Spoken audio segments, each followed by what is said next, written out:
Speaker, at this time it is my privilege to recognize my colleague from Georgia's 12th Congressional District, fighter on these issues of Article 1, Congressman Rick Allen, for 5 minutes.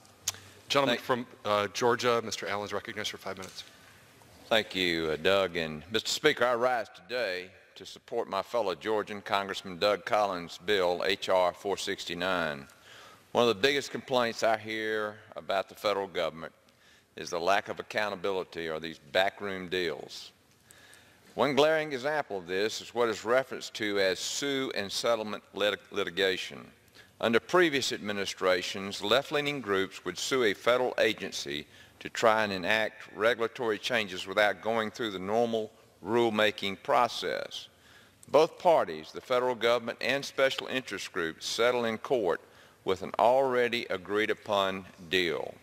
Regulatory rules are then made quickly without any public notice or the input of any other relevant parties, but carry the rule of law. These new rules are often the most burdensome and cost our businesses billions of dollars each year. This doesn't sound like draining the swamp to me.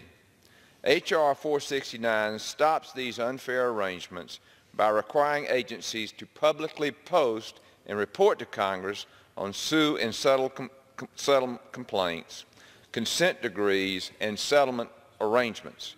It also prohibits the same-day filing of complaints and settlement agreements in cases seeking to compel agency action. Congressman Collins' legislation, the Sunshine for Regulatory Decrees and Settlements Act, will provide greater accountability and transparency to the American public while stopping special interests from improperly influencing our nation's regulatory regime.